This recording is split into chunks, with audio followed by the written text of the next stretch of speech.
Hello. It's a little bit of sadness and a lot of good feelings of goodwill that I am recording this for those of you gathering for the 15th anniversary of Tiimiakatemi.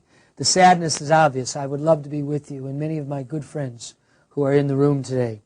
But beyond that is a big hearty congratulations. I have become, without anybody asking me to be, over the last 5 or 10 years, I think one of your best salespeople around the world.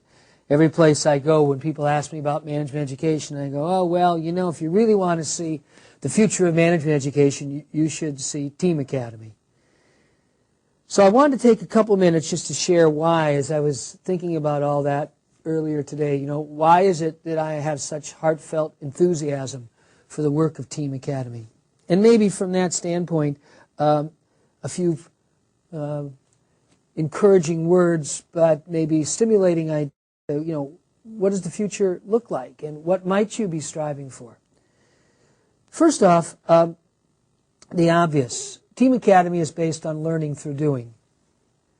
I often think it's kind of odd that we even think there is another type of learning. I don't really think there is. I think there is only one type of learning, and it's the same learning whereby we learn to walk and talk and all the other things we learn throughout our life that are really learning, real changes in who we are, how we think, our sense of meaning, our sense of purpose, and obviously our efficacy, what we can do, our domains of effective action. It is a testament to how far off course our educational establishment at all levels has become, that learning through doing should be seen as sort of a radical or very different way of doing things. So whenever I talk to people about Tiimiakatemi, the first thing I always say is, well, picture a business school without teachers. Now, of course, that always gets everybody's attention. They go, whoa. And you can just feel the little emotional chime ringing back there. A world without teachers. Because, of course, all of us learned what it meant as school kids to become obedient to the authority of teachers. And don't get me wrong, I think authority is very important. I think elders really matter. I think life experience is something we naturally revere and honor in others. But to create an educational system based upon that kind of authority in the rigid way in which schools have traditionally done violates the first principle of learning.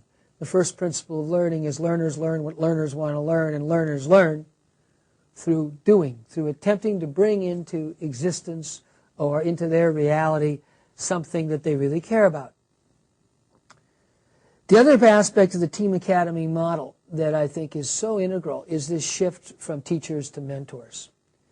In this way, Tiimiakatemi is going back to the oldest learning system, the original learning system, the system of education, if you prefer, that pervaded all of cultures, all of societies, through almost all of human history, and that is apprenticeship. You have something you want to learn, you find someone who knows how to do it, and you go hang out with them. I've always thought that apprenticeship is a foundation for almost all really important learning, even if it's subtle in the sense of a child watching a walker and being inspired by what they see. There's always this dynamic between someone who has a level of competence and someone who doesn't. But again, in the context of action and doing things that you really care about. I often also point out to people that there's really two sides of the mentorship dynamic in Tiimiakatemi that's really important. The first is obviously the benefit for learners engaged in doing something they really care about with the guidance of mentors. But the reciprocal benefit is easy to miss. I'm sure those of you who are here who are mentors know exactly what I mean. The opportunity at a certain stage in my life to share my life experience and to help guide young people in their business plans and their marketing and their human dimension problems, their challenges of building teams and so on, is an extraordinary way to both deepen my understanding as a mentor and, even more importantly, in my judgment, connect me. Because what I see Tiimiakatemi doing is building community. Building community between young people who want to become team entrepreneurs and adults who value that vision and have life experience worth sharing. And through that very simple process of helping one another, communities build. So I see the Team Academy model as not only radical, but very sophisticated, because it's simultaneously addressing multiple needs. The needs of young people who really want to become effective team entrepreneurs. But also the needs of mature managers and experienced people from the world of business or management in general who really want to be part of the future as well. There is a natural life cycle, we all know. There's a certain point in time, you know you're not a parent, you're a grandparent.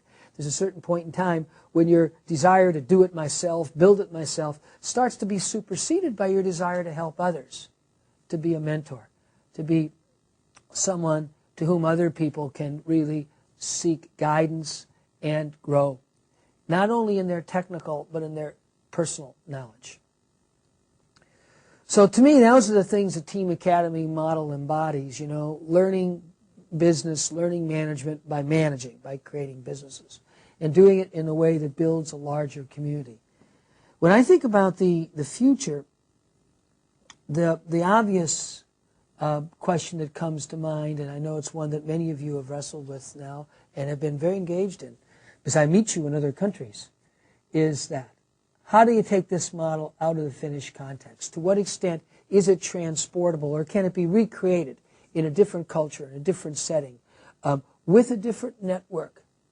Because Team Academy is a network concept of education. It's not just the students and some hired faculty. It's the students in relationship with that network of mentors. So I think taking the Team Academy concept into other cultures is terribly important. And like anything, when you cross cultural boundaries and attempt to continue or extend a body of work, it will also lead you to more deeply understand what is this model all about. What parts are idiosyncratic to Finland and the Finnish culture, and what parts are more universal. I think that the universal parts are the vast majority, 90%. But that 10% that's idiosyncratic or unique is also important. So I know there's an experiment now to bring Team Academy to one or two other countries in Europe. That would be very important. Again, not only for the process of establishing it administratively, establishing the rhythm of the Team Academy process, but also for building that larger network. The other thing that I think is going to be very important is to keep thinking about not only other Western cultures, but other cultures around the world. I meet a lot of people, a lot of the people who I've often thought had the best handle on development challenges in the developing world, who will say that our greatest need is to create an entrepreneurial culture. Our greatest need is to develop a generation of people who can create enterprises, not just take a job, but also create enterprises that have a social perspective. In China, there is quite an interesting wave now of social entrepreneurialism. And I know that in most developing countries, there's a natural tendency for people who are building enterprises to have a little larger sense, because they can see the needs of their country. And they usually have a deeper sense that what I'm doing is for me, for my colleagues, for my business. If it's a business, doesn't obviously have to be a business, for our organization, but also for our society. So I particularly hope that Team Academy will start to have a variety of serious opportunities to bring the concepts and practices, the method and theory of Team Academy into Africa, into the Middle East, into Southeast Asia, in places where people really have identified a fundamental developmental need for their society as creating entrepreneurialism. And here, lastly, I'd just like to end with a comment that I've always loved the image of the team entrepreneur. And whenever I talk about Team Academy, I kind of get people to dwell on, what does it mean, this team entrepreneur? Because it's a lovely juxtaposition of two potentially opposite images. Team in the sense of a group of people doing something together. But entrepreneurialism is usually thought of by most people as extremely individualistic, often even very egotistic, and certainly in many cases very selfish. You know, I'm trying to make money here, and I want to build this business, you know, to make as much money for me and maybe some small group of people as possible. To me, I often think it's a real confusion of means and ends, and that may be a consequence of real entrepreneurialism, that is to say, building businesses that make a lot of money. But usually, in my experience, great entrepreneurs have a very different kind of impulse. I remember asking years ago, C.K. Prahalad, some of you may know C.K. from his writings on strategy. He was at the time, had moved actually out to California. This was in the middle of the dot-com boom, because he wanted to be there. He wanted to live it. He wanted to kind of see it from the inside. He lived for 2 or 3 years in California. And he was a chairman of a startup company and advisor to many other entrepreneurs. And I asked him, I said, CK, if you read the press in 1997, 98, somewhere around there, I said, if you ask people who read the normal business press, what motivates entrepreneurs? The answer is very, very obvious from the business press. They want to become fabulously wealthy. They want to make lots of money. What motivates them is this kind of desire, maybe even in extreme greed. And I'll never forget his response. I said, so do you believe that money is the prime motivator of entrepreneurs? And he said, oh, yes, I do. For all the mediocre ones. He said, I've never met a great entrepreneur. In fact, I think he used the term serial entrepreneur, someone who creates multiple enterprises over their career. He said, I've never met a great entrepreneur who didn't have the same fundamental motivation.